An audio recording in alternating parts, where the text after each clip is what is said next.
bien peu de choses, et mon amie la rose me l'a dit ce matin. À l'aurore je suis née, baptisée de rosée, je me suis épanouie.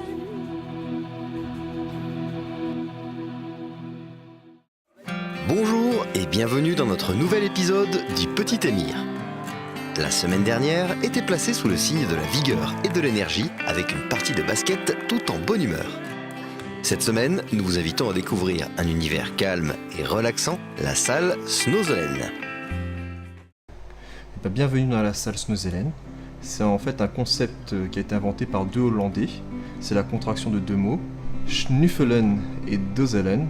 Donc Snuffelen veut dire sentir, renifler, et Dozelen, somnoler. Ça montre bien les deux axes en fait, de cette salle. Soit un axe plutôt orienté vers la découverte sensorielle, tout ce qui est le sensorimoteur, stimulation, exploration, bien sûr guidée par un accompagnateur. Ou le deuxième axe qui est plutôt le repos, la détente. On a même des jeunes qui s'endorment dans cette pièce. On l'utilise par exemple pour la résolution de conflits. Lorsqu'on sent qu'un jeune devient énervé, excité, on peut l'emmener ici, donc avec une relation duel.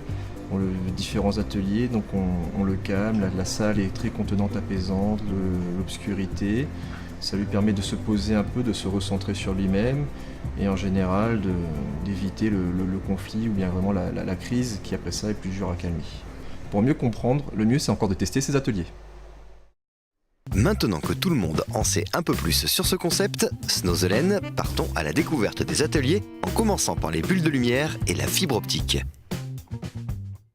Donc voici les premiers ateliers, basés comme vous pouvez constater sur la vue. Donc celui-ci est un tube à eau avec des bulles. Ça a un côté très, très apaisant. Normalement tout est fait dans l'obscurité. Donc ça a un côté très apaisant, la lumière change de couleur. Et juste à côté, on a des fils lumineux qui sur le même principe changent de couleur. Ils sont tous recouverts de caoutchouc. Vous pouvez voir des jeunes autistes qui les mordent ou autre, il n'y a aucun souci parce qu'il n'y a pas de fil électrique vraiment dedans. C'est bien protégé, c'est conçu pour.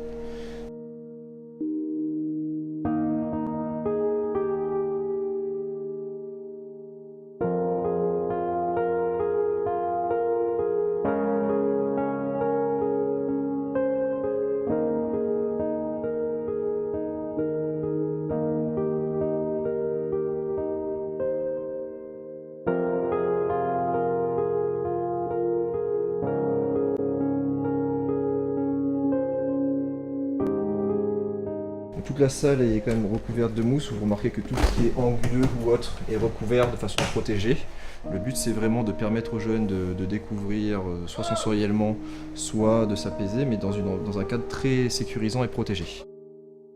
Passons maintenant au second atelier. C'est un atelier qui est basé à la fois sur la lumière et le son.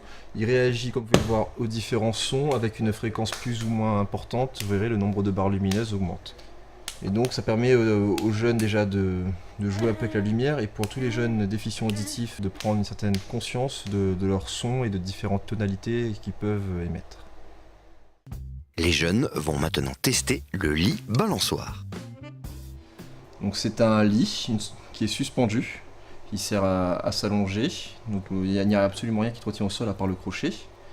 Donc certains jeunes mettent les pieds à terre et se balancent parce qu'au niveau de la sensation que ça leur procure, ça leur permet de se détendre, de se relaxer.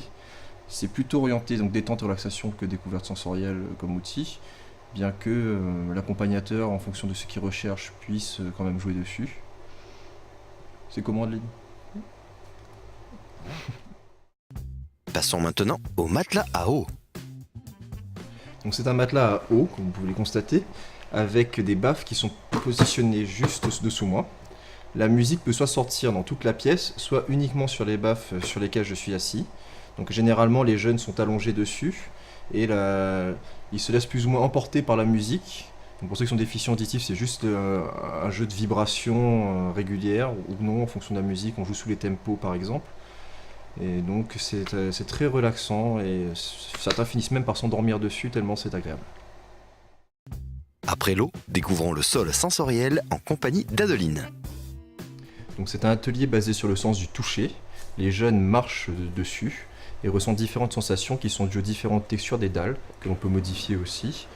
Donc le but en général c'est de les faire marcher, de leur demander qu'est-ce qu'ils ressentent, qu'est-ce qui est agréable, qu'est-ce que ça leur fait.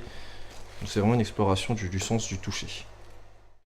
Au-delà de l'aspect ludique, le concept Snozelen est très utile, tant du point de vue sensoriel que psychologique.